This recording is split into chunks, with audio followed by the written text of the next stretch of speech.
اعوذ باللہ من الشیطان الرجیم بسم اللہ الرحمن الرحیم رب اشرح لی صدری ویسر لی امری واحلل عقدۃ من لسانی یفقہوا قولی الحمد للہ رب العالمین الصلاۃ والسلام علی سید الانبیاء والمرسلین سیدنا و طبیب قلوبنا مولانا و مولا الثقلین جد الحسن والحسین ابی القاسم محمد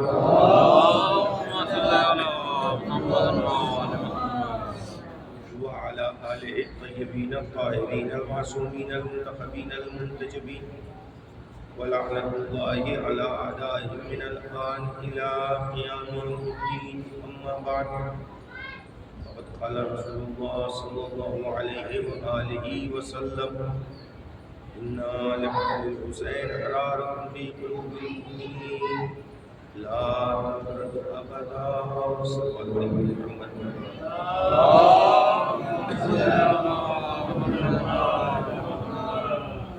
عزیزان گرامی، محترم سامعین کرام،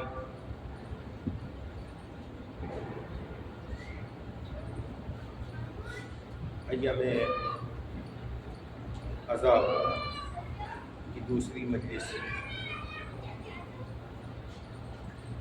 کل میں نے چند باتیں آپ کے سامنے مقدمے کے طور پہ عرض کیا تھا کہ ایک عزادار کو کیسا ہونا چاہیے، اس کے اندر کیا کیا صفات ہونی چاہیے، اپنے آپ کو کیسے انسان کو عزاداری کے لیے آمادہ کرنا چاہیے، اور کیا کیا ایک عزادار میں نہیں ہونا چاہیے۔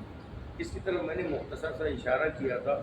آج اور آخری مرحلے میں میں پہنچا تھا، تو اس مرحلے میں پہنچ کر میں نے آپ کے سامنے یہ عرض کیا تھا کہ انشاءاللہ جو رہے گا سلسلہ گفتگو یہ ہے کہ کربلا ایک انقلاب ہے، اور اس انقلاب میں کون کون شامل ہونا چاہتا ہے۔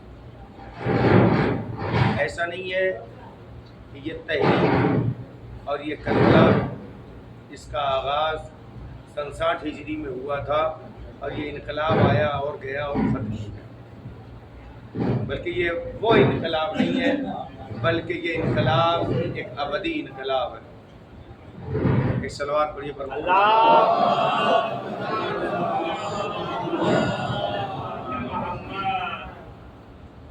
اگر صحیح کر رہے ہیں تو ایک دو منٹ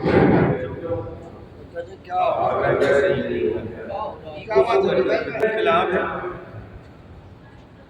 اور کوئی بھی انقلاب اچانک سے نہیں آ جاتا۔ تو جو بھی چند سوالات ہیں آہستہ آہستہ سوال کا جواب دوں گا، اپنے لیمیٹڈ وقت میں معینہ وقت کو ختم کروں گا۔ کربلا ایک انقلاب ہے، ہر انقلاب اچانک سے نہیں آ جاتا، اس کے لیے کچھ تیاریاں کرنی پڑتی ہیں۔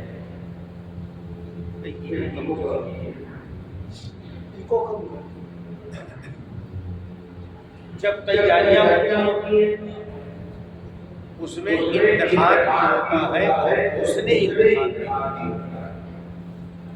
امتحانات بھی ہوتے ہیں، آزمائشات بھی ہوتی ہیں۔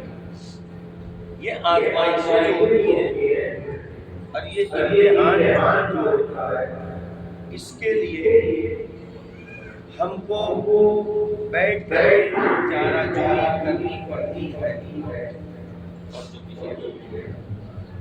اور بغیر سوچے سمجھے اگر کوئی قدم اٹھایا جاتا ہے تو اس میں ناکامی کے امکانات زیادہ پائے جاتے ہیں۔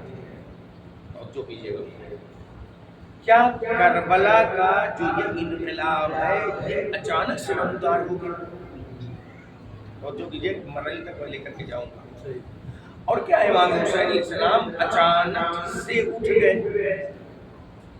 انقلاب خود کیا ہے؟ انقلاب کا مطلب یہ قلب سے بدلاؤ، تبدیلی، پریورتن، چینجنگ۔ آخر امام حسین علیہ السلام کون سی چینجنگ چاہتے تھے؟ یہ کربلا کا جو انقلاب ہے کون سی چینجنگ چاہتے تھے؟ کوئی نئی نماز لانا چاہ رہے تھے، نیا روزہ، نیا حج، توجہ کیجیے گا، ایک صلوات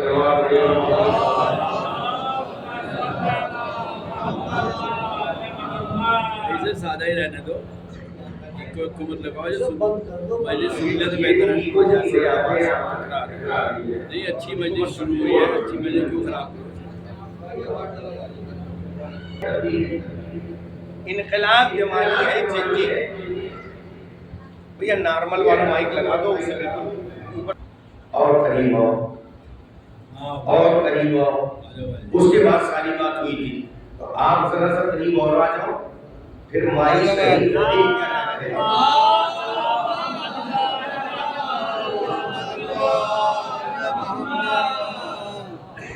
دیکھیں. کبھی الحمدللہ خدا کا شکر ہے، اور آپ حضرات سے اس ضمن میں دعا بھی چاہوں گا، میرے حق میں دعا کیجیے گا. کبھی نہ میں نے مجمع دیکھ کر کے پڑھا ہے، نہ پیسہ دیکھ کر کے پڑھا ہے، نہ امیر دیکھ کر کے پڑھا ہے، نہ غریب دیکھ کر کے پڑھا ہے. جہاں بھی پڑھتا ہوں اسی محنت، اسی یقین، اسی مطالعے کے ساتھ میں پڑھتا ہوں.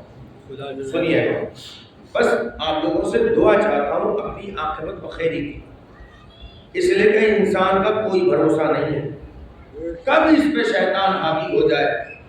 شکل انسان کی دیکھے اور اندر سے یہ شیطان کب ہو جائے کوئی بھروسہ نہیں. اسی لیے دعا کی جاتی ہے اللہم ارزقنا شفاعت حسین، خدایا ہمیں رزق عطا فرما. اللہم ارزقنا، خدایا ہمیں رزق عطا فرما. کون سا رزق؟ شفاعت حسین کا. کب؟ یوم الورود. سب سے زیادہ جو شفاعت کی ضرورت ہے روز قیامت ہے. یوم الورود سے مراد بہت سے علماء نے کہا ہے یہ اس وقت ہے کہ جب ہم قبر میں اتارے جائیں گے، جب ہم دفن کیے جائیں گے. بہت سے لوگوں نے کہا کہ نہیں، آخری سانس جو ہوتی ہے انسان کی اسے بھی یوم الورود کہا جاتا ہے. بہرحال چاہے وہ مرنے کا وقت ہو، چاہے قبر میں اترنے کا وقت ہو، چاہے وہ روز محشر ہو، روز قیامت ہو، ہر وقت ہمیں حسین کی ضرورت ہے. لیکن یاد رکھیے گا، ہم حسین سے یہ آرزو رکھتے ہیں کہ وہ ہمارے کام آئے، لیکن پہلے یہ سوچ لینا آج کا زمانہ کم سے کم اتنا تو یہ جانتا ہے ہم کسی کے کام آتے ہیں تبھی وہ ہمارے کام آتا ہے. لیکن ہمارے مولا اور آقا ایسے نہیں ہے کہ ہم کچھ کریں تو وہ بدلے میں کریں گے. نہیں، ہم چونکہ دعوے دار ہیں کہ ہیں حسین کے چاہنے والے. کمال یہ نہیں ہے کہ ہم کہیں کہ حسین کو ہم چاہتے ہیں، کمال یہ ہے کہ حسین یہ کہتے ہیں کہ ہم تمہیں چاہتے ہیں. صلوات پڑھیے محمد و آل محمد.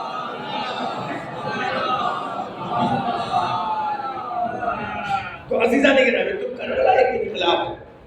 یہ انقلاب اچانک سے یوں ہی تو نہیں آ گیا نا،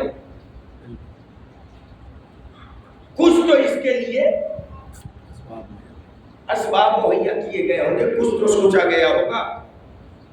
چلیے میں ایک تاریخ آپ کے سامنے آج پیش کر رہا ہوں، اور اسی ضمن میں چند باتیں آپ کے سامنے. یہ انقلاب کیوں کر آیا، اور اس انقلاب میں کیا ہمارا بھی کوئی رول ہے کہ بس مولا نے اپنی قربانی دے دی اور یہ کربلا کا انقلاب آ گیا. ایک جملہ ابھی کہہ دوں، باقی باتیں اس ضمن میں انشاءاللہ آہستہ آہستہ. یاد رکھیے گا بالکل یہ صحیح بات ہے، اور یقین رکھیے کہ کربلا میں انقلاب آ چکا، لیکن ہر انقلاب کے بعد ایک حکومت کا قیام ہوتا ہے. ذرا غور کیجیے گا، ہر قیام کے بعد، ہر انقلاب کی کامیابی کے بعد ایک حکومت قائم کی جاتی ہے. توجہ کیجیے گا، وہ حکومت قائم ہوئی یا نہیں ہوئی؟ توجہ کیجیے گا، ابھی وہ حکومت جو حق ہے قیام کا، حاکم موجود ہے، لیکن حکومت کا مکمل قیام نہیں ہو سکا. کہا کہ حاکم موجود ہے لیکن ابھی اسے پردے میں رکھا گیا ہے.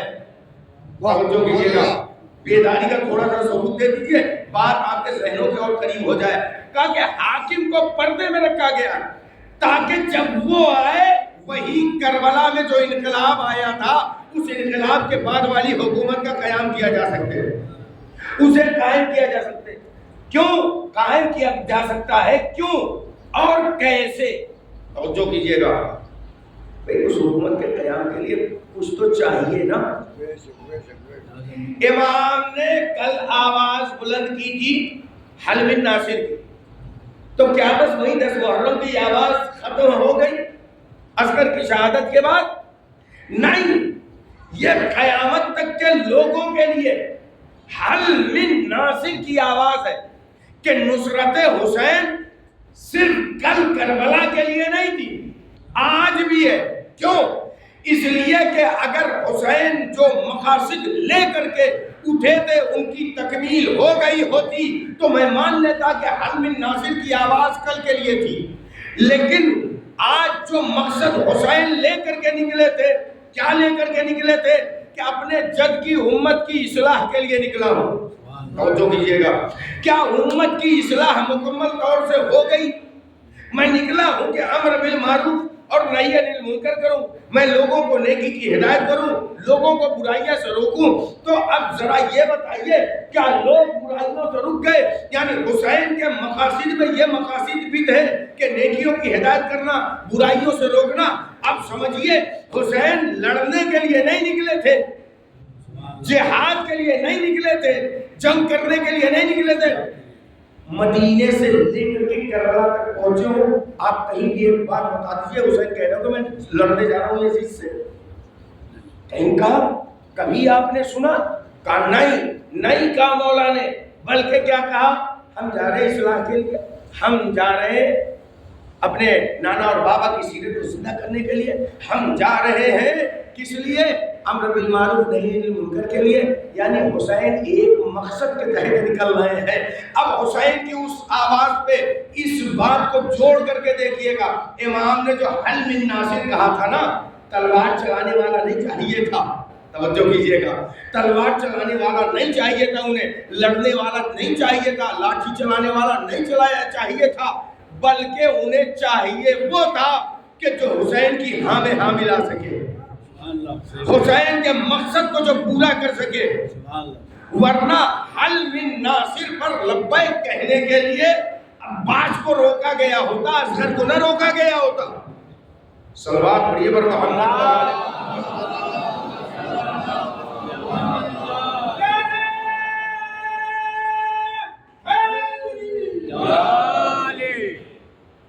غور کیجیے گا، یہ ایک انقلاب ہے، ابھی میں تمہیدی گفتگو ہے یہ انقلاب کی۔ آپ ذرا دیکھیے گا آخر اس انقلاب کے تقاضے کیا ہے، شروع کہاں سے ہوا؟ اچانک سے آیا آج اسی کی گفتگو ہو جائے؟ نہیں، اب میں تاریخ میں چل رہا ہوں، سن 60 ہجری، سن 60 ہجری میں 22 رجب، یہ دن تو ہر کوئی جانتا ہے، اپنی قوم کا ٹکیوں کا دن، لیکن اپنی قوم میں ابھی بہت سے لوگ ایسے ہیں بس ٹکیوں کھانے سے مطلب ہے، اس دن میٹھے میٹھے پکوان کھا لیں گے، لیکن پکوان کے پیچھے کے کیا راز ہے اس سے واقفیت نہیں ہے۔ ان میٹھے پکوان 22 رجب کو کوئی حادثہ ہوا، تو جو سمجھدار ہو وہی سمجھے گا، وہی بولے گا جسے پتا ہو۔ ایک حادثہ ہوا اور اس حادثے کی خبر مدینے میں پہنچی 26 کو۔ معلوم ہوا کہ اپنے آپ کو امیر کہنے والا اتنا قریب ہو گیا کہ اب اسے کوئی کسی کی مدد ملنے والی نہیں ہے۔ توجہ کیجیے گا، میں اپنے لفظوں کا ذمہ دار ہوں، کسی کی سمجھ کر نہیں۔ 26 رجب کو خبر مدینے پہنچی، 27 کو امام 26 ہی کو رات میں امام حسین علیہ السلام کو طلب کیا گیا۔ کہاں؟ دربار میں۔ کیوں بلایا گیا؟ کیا بلایا؟ اس لیے گیا تاکہ آپ کو کچھ خبر دی جا سکے۔ توجہ دیجیے، خبر کون سی؟ تاکہ خبر یہ دی گئی کہ خط آیا ہے. کہاں سے؟ وہاں سے. کیا ہوا؟ کہا گزر گئے. توجہ کیجیے گا، گزر گئے. تو اب امام نے اس وقت کہا انا للہ و انا الیہ راجعون. ہو سکتا ہے کہ کوئی اس مجمع سے اٹھ جائے، میں تو نہیں مان سکتا کہ اس کے مرنے پہ امام انا للہ پڑھے. بھائی تم سمجھو یا نہ سمجھو، وہ امام ہے، عوام نہیں ہے. وہ ہمارے جیسے نہیں ہے. توجہ کیجیے گا، وہ ہمارے جیسے نہیں ہے. وہ امام مسلکوں کو خوب جانتے ہیں، کب کہاں کیا کر رہا ہے. امام نے انا للہ پڑھا تھا، لوگوں نے لکھ دیا کہ اگر وہ مسلمان نہ ہوتا تو امام حسین انا للہ کیوں پڑھتے. توجہ کیجیے گا بھیا، وہ اس کے اسلام کی دلیل نہیں ہے، یہ کسی کے اسلام کی دلیل نہیں ہے کہ اگر انا للہ پڑھ دیا جائے. مقصد کیا ہے؟ پہلے مطلب تو سمجھو کہ انا للہ و انا الیہ راجعون کا مطلب کیا ہے. انا للہ و انا الیہ راجعون کا مطلب ہے بے شک ہم اسی کی جانب سے آئے ہیں اور پھر پلٹ کر کے اسی کی جانب جانے والے ہیں. وہیں سے آئے ہیں اور پھر وہیں ہمیں جانا ہے. امام نے اس کے گزرنے کے مرنے کی خبر پر انا للہ اس لیے پڑھا تھا کہ حسین یہ اس بھرے دربار میں جواب دینا چاہتے ہیں. دیکھو وہ اپنے غرور و تکبر و نخوت و حکومت اور ظاہری حکومت کے ساتھ یہ سمجھتا تھا میں حاکم ہوں، چاہے جو کر لوں گا. وہ یہی بھول بیٹھا تھا کہ اسی کے یہاں سے آنا ہے اور پھر اسی کی بارگاہ میں جانا ہے. ایک صلوات پڑھیے بر محمد و آلہ.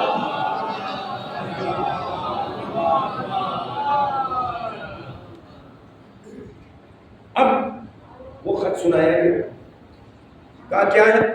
اب یہاں سے تاریخ سنیے گا. تاریخ کے جھروکے سے کچھ باتیں ہیں کہ جو عام طور سے نہیں بیان کی جاتی ہیں. ایک تو خود جو بلانے والا ہوتا ہے وہ نہیں چاہتا کہ ہماری مجلس ٹھپ ہو جائے، ہمارا مولوی چلنا چاہیے حرام میں. اور دوسرے وہ مولوی جو نئی جگہ جاتا ہے اور پہلی بار جاتا ہے وہ بھی یہی سوچتا ہے کہ اگر میں یہ سب پڑھوں گا تو سنے گا کون، پھر تو آئندہ مجھے کوئی بلائے گا نہیں. نہ میں ویسا خطیب ہوں نہ یہ میرا ویسا میزبان. صلوات پڑھیے محمد. اگر میں یہ تاریخ آپ کے سامنے پیش کر رہا ہوں، آپ نے مسائل میں جو باتیں سنی ہیں ان مسائل کے دل سے میں لے کر کے فضائل کو کچھ منصف آپ کے سامنے پیش کرنا چاہتا ہوں. اب امام سے کیوں بلایا ہے؟ کہاں مر گیا. کہا آپ پھر کیا کام ہے؟ کہا کہ یہ خط آیا. کہا تو کہا خط میں لکھا ہے کہ بیعت لے لو. کس سے؟ 3 بڑے بڑے نام تھے، عبداللہ ابن عمر، عبداللہ ابن زبیر، ابا عبداللہ حسین. لیکن ناموں کا انتخاب 3 لوگ. غور کیجئے گا، عبداللہ ابن عمر، عبداللہ ابن زبیر، ابا عبداللہ. 2 عبداللہ تھے، ایک ابا عبداللہ تھا. توجہ کیجئے گا، ایک ابا عبداللہ. اب دیکھیے اس میں پوری سیاست اور پالیٹکس لکھ کر کے آئی تھی. یہ ایک جو ہے اگر یہ بیعت نہ کرے تو اس پہ اتنا زور مت دینا، ہے تو اپنے ہی گھوم پھر کر کے آ جائے گا. اور تاریخ نے یہ دیکھا تو وہ بھی رات کی تاریکی میں مدینہ چھوڑ کر کے نکل گیا. دوسرے کے لیے لکھا گیا عبداللہ ابن زبیر کے لیے کہ دیکھو یہ تھوڑا سا لڑنے مرنے کے لیے تیار ہو جاتا ہے، تھوڑا بہت زور وور دینا، نہ ملے تو چھوڑ دینا، بعد میں اس سے نپٹا جائے گا. وہ بھی رات کی تاریکی میں مدینے سے نکل گیا. یاد رکھیے گا رات کی تاریکی میں نکلنے والے اور ہیں، مدینے میں اعلان کرا کر کے نکلنے والا حسین اور ہے. توجہ کیجیے گا. امام سے اب کہا گیا کہ یہ خط آپ کے لیے خصوصی ہے. اب جو خط کا عنوان اور موضوع تھا، موضوع یہ تھا کہ حسین سے ضرور بیعت لے لی جائے. ایک صلوات پڑھیے بر محمد و آل محمد.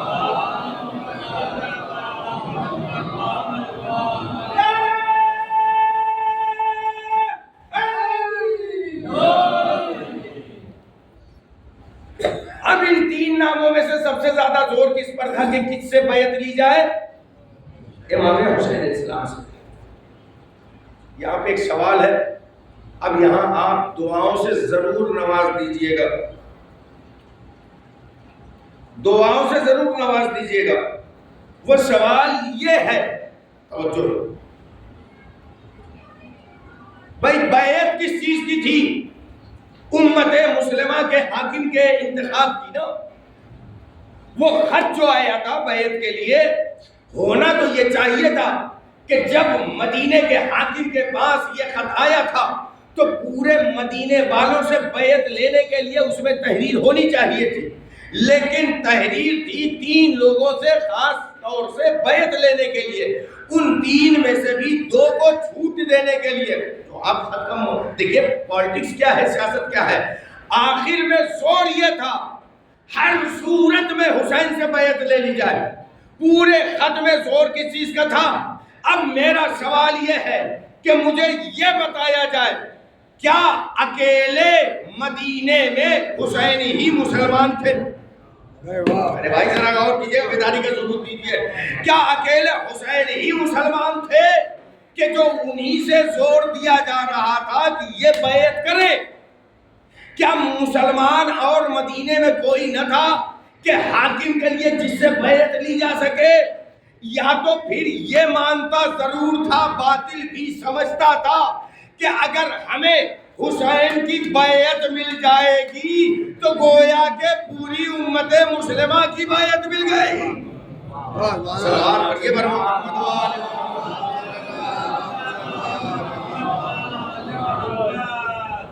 تو امام نے جیسے بیعت کا سوال کیا گیا، امام نے منع کر دیا. ایسے نہیں منع کیا، کہا بھائی صبح ہونے دو، مسجد میں لوگوں کو بلا. یہ اکیلے کا معاملہ تھوڑی ہے، اس میں امت بھی شامل ہے. اب دیکھیے اس کے پاس سے وہ کیسے بڑھ رہا. سیاست کیا تھی کہ اکیلے میں بیٹھا کے ان لوگوں کی بیعت لے لی جائے اور بات ختم ہو جائے گی، پھر ہم وہی شور شرابہ مچا دیں گے جو تاریخ میں ہوتا آیا ہے. اکیلے میں چھتوں کے نیچے بیٹھ کر کے یا جو ہے بند کوٹھریوں میں بیٹھ کر کے جو کچھ خلافتیں اور حکومتیں قائم ہو گئی ویسے ہی ہم کر لے جائیں گے. امام نے کہا صبح کا انتظار ہونے دو، لوگوں کے سامنے بات کو پیش کرو، پھر دیکھا جائے گا. امام نے یہ نہیں کہا کہ اگر لوگ بیعت کر لیں گے تو میں بھی کر لوں گا. اور جو دیجیے امام نے یہ قطعا نہیں کہا. اب امام جو آئے کربلا ایک انقلاب کیسے برپا ہوا ہے؟ وہ انقلاب اچانک سے نہیں ہوا ہے. ذرا غور کیجیے گا، ابھی اس کے اندر بھی سوالات ہیں اور ان سوالات کے جوابات میں آپ کے سامنے پیش کروں گا، لیکن آہستہ آہستہ اور جیسے جیسے آپ کے سامنے یہ دن بڑھتے چلے جائیں. اب امام حسین علیہ السلام تھوڑی دیر کے لیے حاکم بھی مان گئے، بات ٹھیک ہے. اب یہاں اس جملے کی ذرا لاج رکھ لیجیے گا. کبھی کبھی ایسا ہوتا ہے نا، 2 آدمی میں اختلاف ہوتا ہے، وہ دونوں کسی چیز پہ راضی ہو جاتے ہیں. مثال کے طور میں چچا آپ میں اور ہم میں کچھ بحث ہو گئی، ناراضی ہو گئی، تھوڑی دیر گفتگو ہوئی، آپ مان گئے چلو ٹھیک ہے، اگر ایسا ہو گیا تو ٹھیک ہے. لیکن بات بگڑ کہاں جاتی ہے بنتے بنتے جب بغل میں بیٹھنے والا کان پھونک کے چلا جاتا ہے. توجہ کیجیے گا، خدا کرے ہماری قوم کان پھونکنے والوں سے بچ جائے. بہت سے جھگڑے ہماری قوم اور سماج کے کان پھونکنے والوں کی وجہ سے ہے. اور یاد رکھیے وہ شیطان سے زیادہ بزرگ لوگ ہیں، شیطان سے بھی بڑے ہیں، جو بنتے معاملات مصالحت کے صلح کے بگاڑ کے چلے جاتے ہیں. وہ شیطان سے بھی بڑے والے ہیں. بغل میں بیٹھا ہوا تھا مروان کی بھی اپنی سیاست تھی. بھیا اس کے پہلے کا وہ حاکم تھا یا اب اس کی گدی چھن گئی تھی، وہ تو چاہ ہی رہا تھا کسی طرح سے یہ لڑتے جھگڑتے، اور اس وقت اسے پتا تھا یہ حاکم مدینہ اگر یہیں پہ بھی جنگ کے لیے تیار ہو جائے نا اور لڑائی کر لے، حسین جیت جائیں گے۔ وہ چاہ یہ رہا تھا کہ یہیں پہ ایک قتل عام ہو جائے اور پھر یہ ہٹا دیا جائے گا ایک گھوم پھر کر کے حکومت، چونکہ مدینے کا تجربہ میرے پاس ہے۔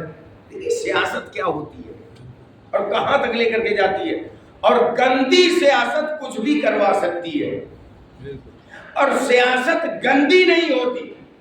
توجہ کیجیے گا، سیاست کو گندی ہماری سوچ کرتی ہے، ہماری فکر گندی کرتی ہے سیاست کو۔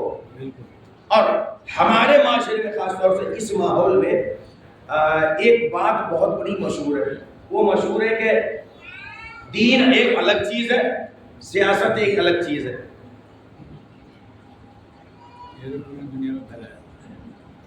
کہا یہ جاتا ہے کہ دین ایک الگ چیز ہے، سیاست ایک الگ چیز ہے۔ یاد رکھیے گا، دین نہ سیاست سے الگ ہے، نہ سیاست دین سے الگ ہے۔ لیکن اگر آپ اپنی والی سیاست سمجھ رہے ہیں تو میں ضرور کہوں گا کہ وہ سیاست واقعاً دین سے الگ ہے۔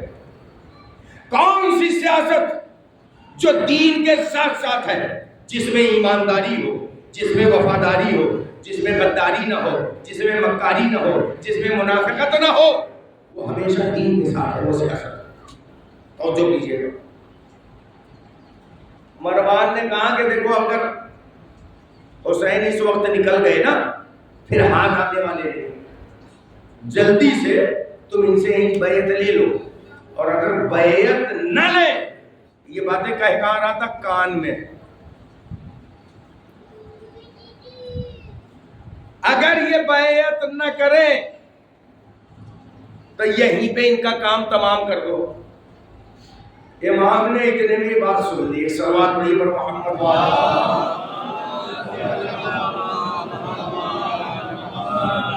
امام نے اتنے میں یہ باتیں سن لی۔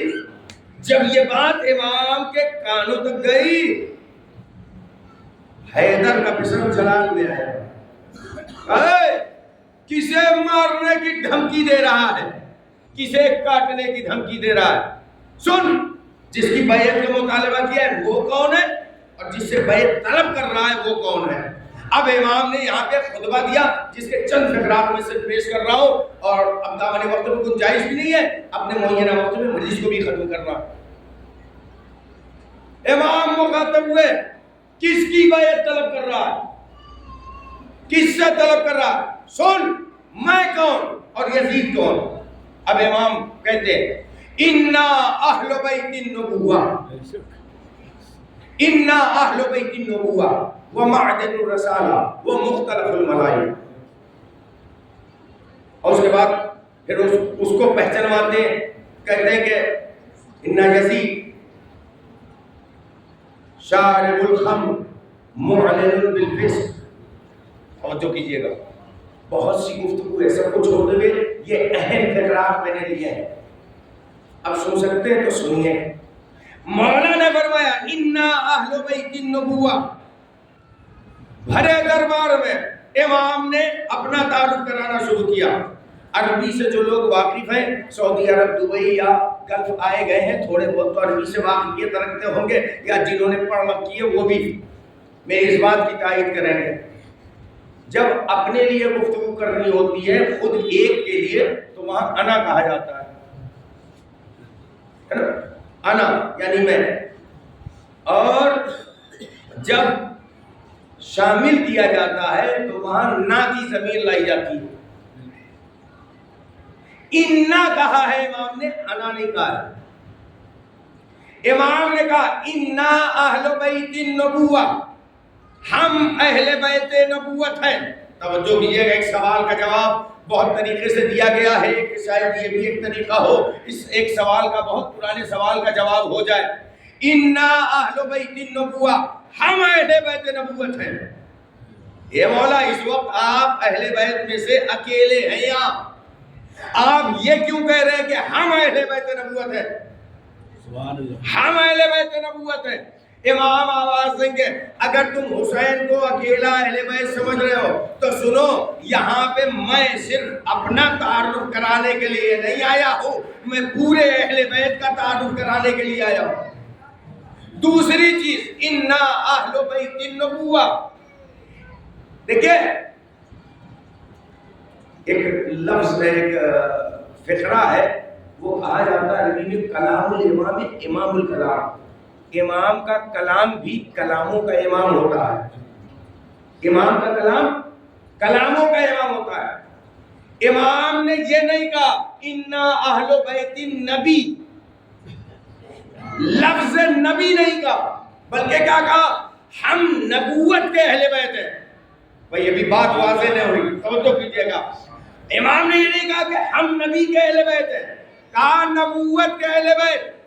بھئی نبی اور نبوت میں فرق محسوس کیجئے. نبی ہوتا ہے، نبوت ہے 1,24,000. بھائی ذرا بیداری کا تھوڑی دیر کے لیے ثبوت دے دیجئے. نبی ہوتا ہے. امام نے نہیں کہا انا اہل بیت النبی، نہیں کہا، بلکہ کیا کہا؟ انا اہل بیت النبوہ، ہم اہل بیت کے، ہم اہل بیت نبوت کے ہیں، یعنی نبوت کے اہل بیت ہیں، یعنی ایک نبی کے نہیں. اگر تم یہ سوچ رہے ہو کہ ہم محمد کے اہل بیت ہیں تو یہ تمہاری سوچ غلط ہوگی. ہم آدم کے بھی اہل بیت، نوح کے بھی اہل بیت، موسیٰ کے بھی اہل بیت، عیسیٰ کے بھی اہل بیت، محمد مصطفیٰ کے بھی اہل بیت. ارے بھائی اب سمجھ میں آیا؟ اس خطبے پہ جو یقین رکھتا ہے کہ حسین نے کہا انا اہل بیت النبوہ، ہم نبوت کے اہل بیت ہیں، وہی یقین رکھتا ہے کہ زیارت وارثہ میں جو کہا گیا آدم کے وارث تم پر سلام، نوح کے وارث تم پر سلام، عیسیٰ کے وارث تم پر سلام، موسیٰ کے وارث تم پر سلام، یہ تمام نبیوں کے وارث کیوں بنائے جا رہے ہیں؟ کا وارث وہی بنایا جاتا ہے جو جس سے تعلق رکھتا ہے. صلوات پڑھیے پر محمد علیہ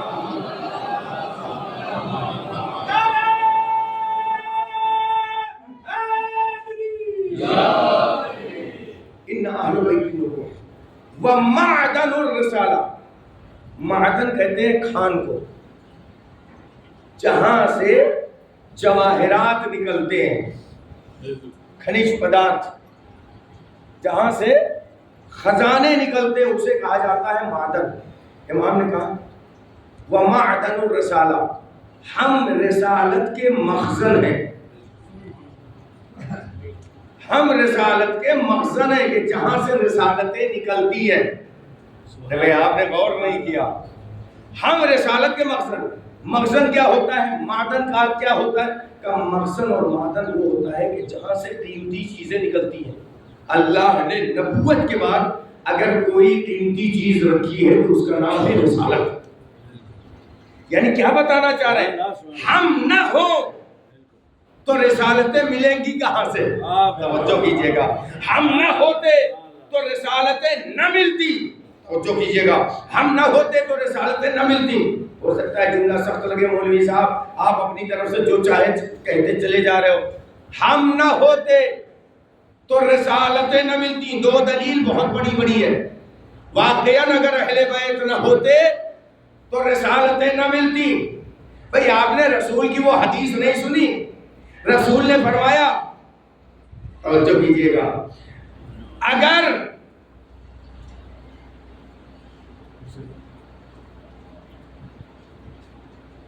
رسول نے فرمایا وہ حدیث کہ جس میں آپ فرماتے ہیں میں نہ ہوتا، اگر میں نہ ہوتا تو علی نہ ہوتے، علی نہ ہوتے تو میں نہ ہوتا. ارے بھیا ابھی تو بات رسالت ہی کی تھی، یہاں امامت بھی شامل ہو رہی ہے. اگر میں نہ ہوتا، میں نہ خلق کیا گیا ہوتا تو علی نہ خلق کیے گئے ہوتے، علی نہ خلق کیے گئے ہوتے تو میں نہ خلق کیا گیا ہوتا. اس کے بعد کا جو جملہ ہے نا، لولا فاطمہ، حدیث قدسی کے الفاظ نہیں ہے، حدیث قدسی، لولا فاطمہ لما خلقتکما، اگر فاطمہ نہ ہوتی تو تم دونوں خلق نہ کیے جاتے. یعنی فاطمہ نہ ہو تو نہ وجود رسالت ہو نہ وجود امامت، نہ وجود رسالت ہو نہ وجود امامت۔ اب امام نے جو فرمایا معدن الرسالہ، ہم ہی وہ ہے کہ جہاں سے رسالتیں نکلتی ہیں، اگر رسولوں کا سردار نہ ہو تو دوسرے رسولوں کا بھی پتہ نہیں چلے گا۔ صلوات پڑھیے پر محمد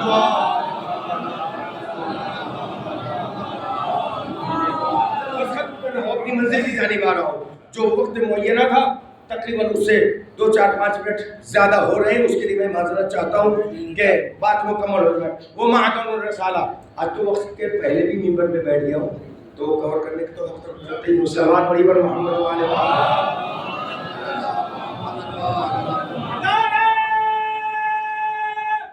حیدری وہ مختلف الملائکہ۔ آخری فتنہ اور باقی باتیں اس ضمن کی انشاءاللہ کل۔ وہ مختلف الملائکہ، امام نے تیسرا فتنہ کہا۔ یہ کہاں کہا؟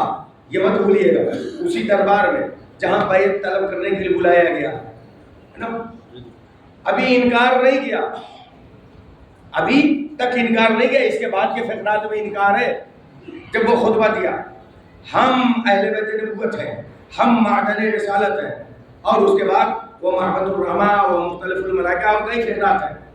مختلف الملائکہ، مختلف کسے کہتے ہیں؟ مختلف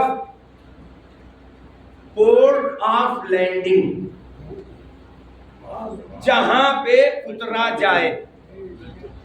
توجہ کیجیے گا، مختلف الملائکہ کا مطلب ہوا ہم ہی وہ جگہ ہے جہاں ملائکہ کا نزول ہوتا ہے،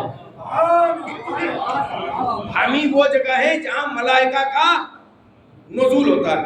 اب امام نے جو کہا ہم ہی وہ ہیں کہ جہاں ملائکہ کا نزول ہوتا ہے، یہ بتائیے پورٹ آف لینڈنگ ہمارے ابھی آج کے زمانے میں بن رہا ہے؟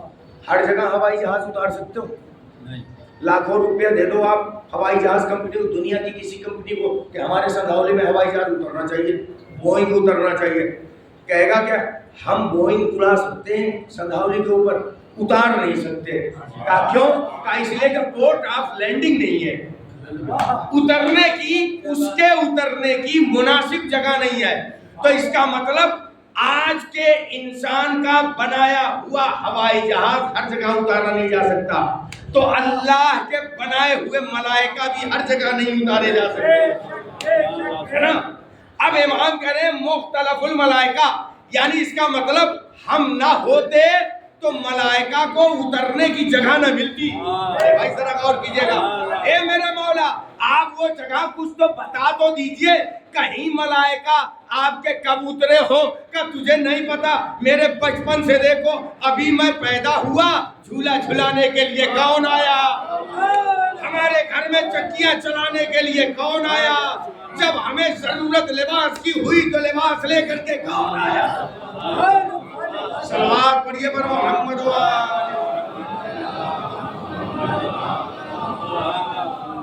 ہم ہیں مختلف الملائکہ۔ اس کے بعد امام نے کہا وَإِنَّ یزید، یزید کون ہے؟ شارب الخمر، پکا پیو کر۔ بھائی امام نے ایک لائن کھینچی ہے، یہ کون سی لائن؟ یہ چند فقرات پہلے کہہ کر کے اور چند فقرات بعد میں کہہ کر کے، اب اس طرف جو ابھی حسین بیان کر چکے ہیں، ان اہل بیت النبوہ معدن الرسالہ مختلف الملائکہ، اس طرف اب جو بیان کر رہے ہیں ان یزید، یعنی ایک طرف حسین، ایک طرف یزید، ایک طرف حسین، ایک طرف یزید۔ حسین نے درمیان میں خط کھینچ دیا کہ حسین اور ہیں، یزید اور ہے، حسین اور ہے، یزید اور۔ اچھا ایک صلوات پڑھی پر محمد والے۔ کل میں نے ذرا سا کوٹ کیا تھا خواجہ کی ربائی، آپ لوگوں نے بہت پڑھی ہے اور سن رکھا۔ ربائی میں کتنے مصرے ہیں؟ 4 شعرا اسے اچھے سے جانتے ہوں گے۔ کچھ شعرا ایسے بھی ہیں کہ جنہیں میں صرف واٹس ایپ کے ذریعے سے جانتا ہوں، چہرے کے ذریعے سے نہیں جانتا. اس کے بعد شورا کی نشست واٹس ایپ گروپ وغیرہ بنے ہوئے ہیں، تو یہاں کے کچھ شورا ہیں، نام اگر ایک کا لے لیا دوسرے کا بھول جاتا کریں گے، لوگ ہمیں جانتے ہی تو کسی کا نام شورا. شاعر وہی ہے کہ جو اہل بیت کے لیے کہے، دنیا کے لیے نہ کہے. اور یہ بھی یاد رکھیے گا، شعر کہہ لینا کوئی کمال نہیں ہے، شعر میں جو کچھ کہا ہے اس پہ عمل کر لینا کمال ہے. شعر کہہ لینا کمال نہیں ہے. صلوات پڑھی پر محمد والے.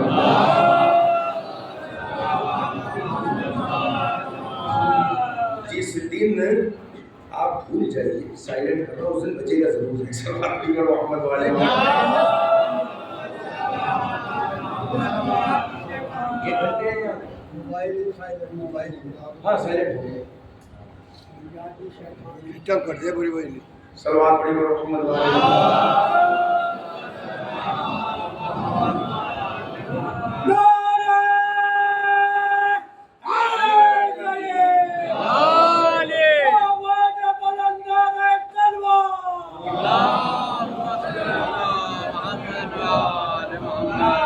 شاعری تو کوئی بھی کر لیتا ہے، بہت شاعر ہے دنیا. اہل بیت کے لیے بھی شاعری کر لینا بہت بڑا کمال نہیں ہے. ہم جیسا چھوٹا موٹا آدمی کبھی دو چار شعر کہہ لیتا ہے، اور وہ اگر کہیں کسی محفل میں چل گیا تب جگہ جگہ بتائے گا اور اس کی کلپ لے جا کر کے شیئر کرے گا، اور ہم جیسا کہے گا جیسا میں نے پڑھ دیا کوئی نہیں پڑھ سکا. اور وہ پہلا جشن جو شروع ہوا تھا سندھاولی میں، سب سے پہلے بار میں نے اس میں پڑھا تھا. اس مصرے میں جیسا کلام میرا ہوا کسی کا نہیں ہوا. فخر کرتے ہیں نا، یہ ہمارے مزاج میں شامل ہے کہ نہیں؟ ہم لوگوں کے مزاج میں شامل ہے نا. تو یہ بتائیے، غدیر کے واقعے کے بعد سب سے پہلا غدیر کا شاعر کون ہے؟ اس کا نام جانتے ہیں؟ سب سے پہلا غدیری قصیدہ کس نے کہا؟ اس کا نام ہے حسان ابن ثابت. کیا نام ہے؟ حسان ابن ثابت. کب اس نے کہا؟ ادھر رسول خدا نے، اب سمجھیے کتنا بڑا شاعر وہ تھا، ادھر رسول خدا نے من کنت مولا کہا، اور جیسے یہ بات ختم ہوئی وہی بغل میں آگے ہی تھا، کہنے کا یا رسول اللہ اگر کہیں تو یہ جو کچھ آپ نے کیا ہے نا میں اسے شعر میں سناؤں. فی البدی اسی جگہ کھڑے کھڑے اس نے 70 شعر سنائے ہے نا. یہ بتائیے اس کے بارے میں آپ کیا کہیں گے کہ جو شرف حسان کو ملا وہ کسی کو نہیں مل سکتا؟ یہی کہیں گے نا، بالکل یہی کہیں گے نا. لیکن تاریخ بتاتی ہے اس کے الٹ ہوا اس کے ساتھ. کبھی بھی گھمنڈ مت کر لینا معراج کہ تم شاعری اچھی کر لیتے ہو، خطابت اچھی کر لیتے ہو. ایسا نہ ہو کہ اندر سے تمہارے حب دنیا ہو، دنیا کی محبت ہو، آخری لمحات میں تم پلٹ جاؤ. دنیا کی محبت انسان کو برباد کر سکتی ہے. اب ذرا غور کیجئے، حسان نے سب سے پہلا غدیر کا قصیدہ کہا، آیا دن گیا دن کہ علی کا حق چھین لیا گیا، شہزادی اٹھی مولائے کائنات اور امام حسن امام حسین السلام کو ساتھ میں لے کر کے گھر گھر گئی، تب کل بات کیا کہ چلو علی کے حق کی گواہی دو، چلو علی کے حق کی گواہی دو. سب یہ کہتے تھے چلیے ہم آ جائیں گے اس جگہ پہ، کوئی نہیں آتا تھا. ایک دن مولائے کائنات حسان کے دروازے تک پہنچے. بھیا سب تو بھول سکتے ہیں کہ غدیر میں کیا ہوا، تجھے تو یاد ہوگا، تجھے تو یاد ہوگا، تو نے 70-80 شعر فی البدی کہہ کر کے سنائے تھے. جب دنیا کے، جب انسان مال طلب ہو جاتا ہے نا، پیسوں میں اور سکوں میں گرفتار ہو جاتا ہے نا، تو اسے کچھ نہیں دکھائی دیتا، آنکھیں رہتے ہوئے بھی وہ اندھا رہتا ہے. اور جو کیجیے گا، مولانا نے کہا میرے حق کی گواہی دو. سر کھجا کے کہتا ہے پر کچھ بات مجھے یاد نہیں، کب کی بات کر رہے ہیں آپ، مجھے یاد نہیں آ رہا ہے. اسے نہیں پتا تھا کہ اگر علی کی زبان سے بد دعا نکل گئی تو جو تو نے کہا ہے وہیں پہ لگے گی. اس نے سر کھجایا، کہنے لگا کچھ نہیں یاد آ رہا ہے. توجہ کیجیے گا، اس نے کہا کچھ مجھے یاد نہیں آ رہا ہے. تو مولا نے پلٹ کر کے کہا خدا کرے تجھے زندگی بھر کچھ نہ یاد آئے. اور تاریخ لکھتی ہے اس کے بعد سے حسان پاگلوں جیسی زندگی گزارتا رہا, اس کے حافظے نے کبھی کام نہ دیا. ارے بھائی میں نے لفظ استعمال کیا, اس کے حافظے نے کوئی کام نہ دیا, اس کے حافظے نے کوئی کام نہ دیا. صلوات پڑھیے بر محمد.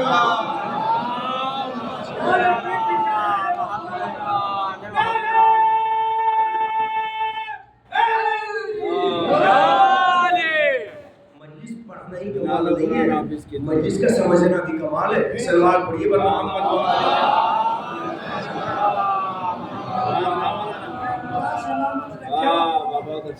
امام نے اب وہاں تعارف کرایا. سنیے کیا کہا, ان یزید شارب الخمر. یزید جو ہے نا پکا پیکڑ ہے. کسی میں اس بھائی میں نے کہا سیاست کے اعتبار سے دیکھیے گا امام حسین کیسے انقلاب لے کر کے آئے. جس زمانے میں حاکم کے خلاف کوئی بولتا نہ تھا, حسین نے بھرے دربار میں جا کر کے کہا وہ شرابی ہے. ابھی تک کوئی کھل کے نہ بولا تھا, سب جانتے تھے پیتا ہے, لیکن سب نے چھپا کر کے رکھا تھا. حسین نے اعلان کر دیا جو قرآن کا کلم کلا مخالف ہو وہ خلیفہ مسلمین نہیں ہو سکتا. سنیے امام نے کہا شارب الخمر ہے وہ. پھر اگلا جملہ وہ ہمارے لیے بھی ایک نصیحت ہے, اور اسی پہ گفتگو ختم. وَمُعْلِنٌ بِالْفِسْقِ. میں نے بتایا نا امام نے ایک لائن کھینچ دی ہے, ادھر حسین ہے ادھر یزید. یعنی اس طرف شراب ہے وَمُعْلِنٌ بِالْفِسْقِ, اور وہ کھلم کھلا گناہ کرتا ہے. کاش کہ یہ پیغام پہنچ جائے, دعا دے دیجئے گا. ایک بیچ میں لائن, ادھر حسین ادھر یزید. جب یزید کے صفات بیان کیے کہا شرابی بھی ہے اور کھلم کھلا گناہ بھی کرتا ہے. یعنی ایک طرف حسین ایک طرف یزید, دونوں کے صفات آپ کے سامنے ہے نا, میں نے بیان کیا, بار بار تکرار نہیں کروں گا. یعنی اب جو اس صف میں آ گیا حسین کی صف میں وہ کہلائے گا حسینی, جو اس صف میں آ گیا وہ کہلائے گا یزیدی. یعنی ایک طرف اب حسینی, آج کے زمانے میں حسین نہیں تو حسین کی جگہ حسینی. ایک طرف یزید, یزید آج کے دن نہیں تو اس کی جگہ ہے یزیدی. دونوں کی پہچان کیا ہے, کہ ان کی چھوڑو ان کی پہچان لو. کہ یزیدی کی اور یزید کی اور یزیدیت کی پہچان ہے کہ شرابی ہوتا ہے, کھلم کھلا گناہ کرتا ہے. بھائی آج کے گنہگار اپنے بیچ تو ایسے نہیں لوگ ہیں, خدا نہ کرے کہ ایسے ہو. میں پیتا ہوں تم سے کیا لینا دینا, میں گناہ کرتا ہوں تم سے کیا لینا دینا, میں مار رہا ہوں, میں قتل کر رہا ہوں, میں لٹ بجا رہا ہوں, میں کسی کا لوٹ رہا ہوں, میں کسی کا کھا رہا ہوں, تم سے کیا لینا دینا, یہ تو میں کر رہا ہوں. نہیں, یہ تمہارے جملے نہیں کہہ رہے, یہ تم اپنے کس صف میں ہو اس کا اعلان کر رہے ہو. ہمارے اندر صفات کون سے پائے جا رہے ہیں, صفات حسینی ہے یا صفات یزیدی؟ خود کا فیصلہ خود کے ہاتھ میں ہے. اور اس کے بعد امام نے یہ صفات بیان کر کے کہا مثلی لا یبایع مثلی, مجھ جیسا یزید جیسے کی بیعت نہیں کرے گا. آپ ذرا غور کیجئے گا, یہ انقلاب کی آہٹ تھی جو دربار میں گونجی ہے. اور امام واپس آئے, گھر میں اعلان کیا تیاری کی جائے. تیاری ہونے لگی, تیاری ہو گئی, قافلہ نکلنے والا تھا اور قافلہ چل پڑا.